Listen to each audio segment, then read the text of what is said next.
Israel மீது குண்டுமழை, வேலையை காட்டிய ஹிஸ்புல்லா. லெபனானின் தெற்கு கடற்கரை மீது விரைவில் தாக்குதல், இஸ்ரேல் புதிய எச்சரிக்கை. ஹமாஸ் தலைவர் சின்வார் உயிருடன் தான் இருக்கிறாரா? அதிரும் இஸ்ரேல். சீக்ரெட்டாக அணு ஆயுத சோதனை நடத்தப்பட்டதா? திடீர் பரபரப்பு.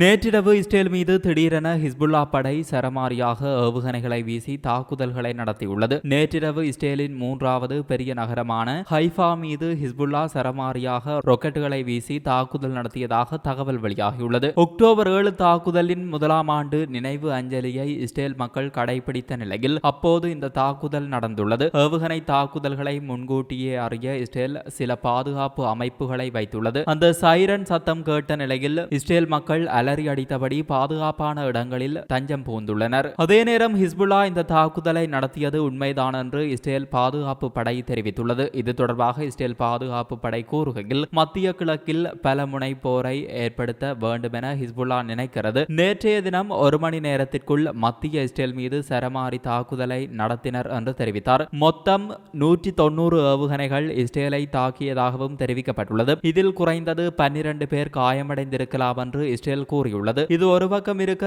ஈரானின் இஸ்பஹான் அருகே திடீரென குண்டுவெடிப்பு ஏற்பட்டதாக தகவல் வெளியானது. இது அங்கு பதற்றத்தை அதிகரித்த நிலையில் உடனடியாக ஈரான் தரப்பில் விளக்கம் தெரிவிக்கப்பட்டது. தங்கள் நாட்டில் எந்தவொரு தாக்குதலும் நடக்கவில்லை என்று ஈரானின் பாதுகாப்பு அதிகாரிகள் மறுத்துள்ளனர். மறுபுறம் லெபனானின் தெற்கு கடற்கரையில் தாக்குதல் தொடங்கப்பட உள்ளதாக இஸ்ரேல் ராணுவம் தெரிவித்துள்ளது. இது குறித்து இஸ்ரேல் ராணுவம் கூறும்போது, லெபனானின் தெற்கு கடற்கரையில் விரைவில் ராணுவ நடவடிக்கைகளை தொடங்க உள்ளோம். எனவே பொதுமக்கள் கடற்கரைகளில் இருந்து விலகி இருக்குமாறு வலியுறுத்துகிறோம். மீனவர்கள் கடலில் இருந்து 60 கிலோமீட்டர் தூரத்திற்கு வெளியே இருக்குமாறும் கேட்டுக்கொள்கிறோம். லெபனானின் அவாலி ஆற்றின் தெற்கே வசிப்பவர்கள் தங்கள் பாதுகாப்பிற்காக கடற்கரைகள் மற்றும் கடலில் இருந்து விலகி இருக்க வேண்டும் என்று தெரிவிக்கப்பட்டுள்ளது. இந்த நதி இஸ்ரேல் லெபனான் எல்லைக்கு வடக்கே 60 கிலோமீட்டர் தொலைவில் மத்திய தரைக்கடலில் கலக்கிறது. லெபனானின் தெற்கு கடற்கரையில் என்ன தாக்குதல் நடத்தப்படும் என்று இஸ்ரேல் தெரிவிக்கவில்லை.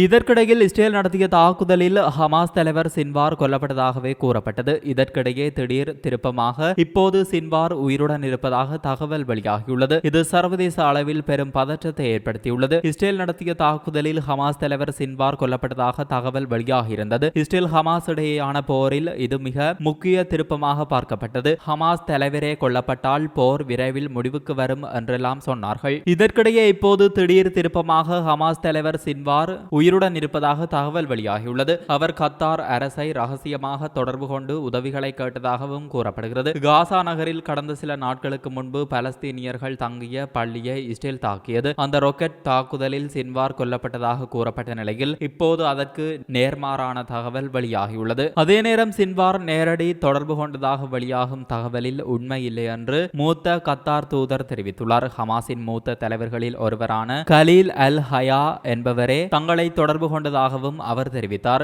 சின்வாருடனான தொடர்பை இழக்கும் முன்பு அவர் பணைய கைதிகளுடன் இருந்தது குறிப்பிடத்தக்கது. கடந்த செப்டம்பர் 21 காசாவில் நடந்த தாக்குதலில் சின்வார் கொல்லப்பட்டதாக கூறப்பட்டது. ஏனென்றால் அந்த தாக்குதலுக்கு பிறகு அவர் யாரையும் தொடர்பு கொள்ளவில்லை. அன்றைய தினம் ஹமாஸ் மையத்தை குறிவைத்து தாக்குதல் நடத்தியதாக இஸ்ரேல் ராணுவம் கூறியது. ஆனால் பள்ளியில் தாக்குதல் நடந்ததாகவும் அதில் பெண்கள், குழந்தைகள் உட்பட 22 பேர் கொல்லப்பட்டதாக பலஸ்தீனம் கூறுகிறது.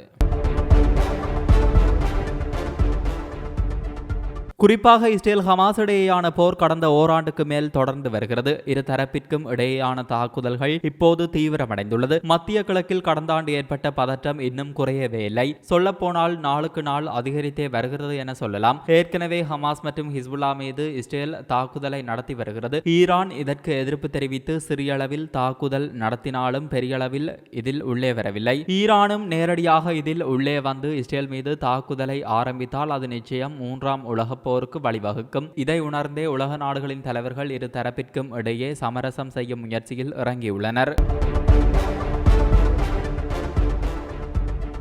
அடுத்ததாக கடந்த 5ஆம் தேதி ஈரானின் பாலைவனத்தில் ஏற்பட்ட நிலநடுக்கம் காரணமாக கடுமையான விவாதங்கள் ஏற்பட்டுள்ளது. ஈரான் அணுகுண்டு சோதனை செய்துள்ளதோ என்ற ஊகங்களை இந்த நிலநடுக்கம் தூண்டியுள்ளது. ஈரான் அடிக்கடி பூகம்பத்தால் பாதிக்கப்படக்கூடிய நாடு. ஆனால் அக்டோபர் 5 அன்று ஏற்பட்ட நிலநடுக்கம் இயல்பான நிலநடுக்கம் கிடையாது, அது இயற்கையான நிலநடுக்கம் கிடையாது என்று விமர்சனங்கள் வைக்கப்படுகின்றன. ஈரான் அணுசக்தி சோதனை நடத்தியதா என்ற குழப்பத்தை, கேள்விகளை இந்த விவகாரம் எழுப்பியுள்ளது. அங்கே ஏற்பட்ட நிலநடுக்கம் பெரும் சந்தேகத்தை ஏற்படுத்தியுள்ளது. ஈரானின் அணுசக்தி திட்டத்துடன் இந்த நேரம் இருப்பிடம் ஒத்துப்போவதாக சர்வதேச அரசியல் வல்லுநர்கள் தெரிவித்து வருகின்றனர். அணு ஆயுதத்தை ஈரான் உருவாக்கிவிட்டதா அல்லது ஈரான் அணு ஆயுதத்தை வாங்கிவிட்டு அதனை சோதனை செய்துள்ளதா என்ற கேள்வி எழுந்துள்ளது. ஈரானின் செம்னான் மாகாணத்தில் உள்ள அராடன் கவுண்டியில் காலை 10:45 மணியளவில் டிக்டர் அளவுகோலில் 4.4 என்ற அளவில் நிலநடுக்கம் பதிவானதாக அந்நாட்டு செய்தி நிறுவனங்கள் தெரிவித்துள்ளன. இந்த நிலநடுக்கம் 12 கிலோமீட்டர் ஆழத்தில் ஏற்பட்டதாக தெஹ்ரான் பல்கலைக்கழகத்தின் புவி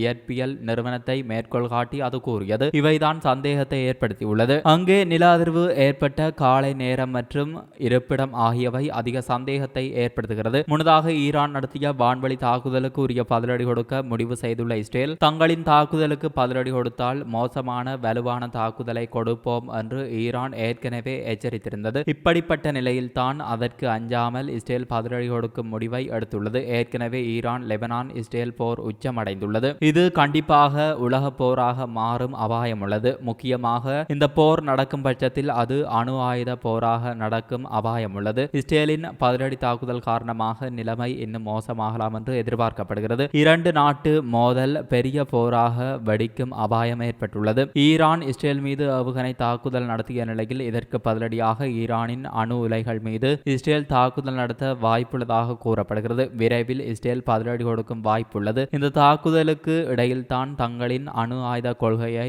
மறுபரிசீலனை செய்ய போவதாக ஈரான் வட்டாரங்கள் தெரிவிக்கின்றன. அணு ஆயுதம் இல்லை என்ற கொள்கையை அந்த நாடு மறுபரிசீலனை செய்யும் என்று அறிவித்துள்ளது. அமெரிக்கா உள்ளிட்ட உலக நாடுகளுடன் ஈரான் அணு ஆயுத ஒப்பந்தத்தை செய்துள்ளது. 2015 செய்யப்பட்ட இந்த ஒப்பந்தம் 2018 ட்ரம்ப் ஆட்சியில் நீக்கப்பட்டது. ஈரான் அமெரிக்கா சொல்வதை கேட்கவில்லை, மற்ற ஆயுத சோதனைகளை செய்கிறது என்று கூறி ஒப்பந்தத்தை நீக்கியது. இதன் காரணமாக ஈரானுக்கு தற்போது அணு ஆயுதம் செய்ய வாய்ப்புகள் உள்ளன. இந்த ஒப்பந்தம் முடிந்த நிலையில் தற்போது ஈரானிடம் உயர் ரக யுரேனியம் 5.5 தொன் வரை உள்ளது. முன்பு 200 கிலோ மட்டுமே பயன்படுத்த வேண்டும் என்று இருந்த ஒப்பந்தம் நீக்கப்பட்ட நிலையில் அணு ஆயுதம் செய்ய தயாரான தரத்தில் இருக்கும் உயர் ரக யுரேனியம் 5.5 தொன் வரை உள்ளது. ஈரான் இப்போது யுரேனியத்தை 60 தொடக்கம் 70% தூய்மைக்கு செறிவூட்டுகிறது. மேலும் செறிவூட்டப்பட்டால் அது அணு ஆயுதம் தயாரிக்க ஏதுவாகும். விரைவில் இதனால் ஈரான் அணு ஆயுத சோதனைகளை மேற்கொள்ளவும் முடியும். அவசரமாக தேவைப்பட்டால் உடனே அந்த நாடு அணு ஆயுதம் தயாரிக்கவும் முடியும். ஆனால் இதில் சிக்கலே ஹிஸ்புல்லா இயக்கம் தற்போது சோதனைகளை சந்தித்துள்ளதால் அணு ஆயுதத்தை தயாரிப்பதற்கு சில வாரங்கள் ஏற்படலாம் என்று கூறுகின்றார்கள். இது போன்ற பல செய்திகளை தெரிந்து கொள்ள நம்முடைய சமூக மீடியா யூடியூப் சேனலை சப்ஸ்கிரைப் செய்து அருகில் உள்ள பெல் பட்டனை கிளிக் செய்யுங்கள். மேலும் செய்திகளை உடனுக்குடன் தெரிந்து கொள்ள சமூகமீடியா.com என்ற இணையதளத்தின் வாயிலாக எங்களுடன் இணைந்திருங்கள்.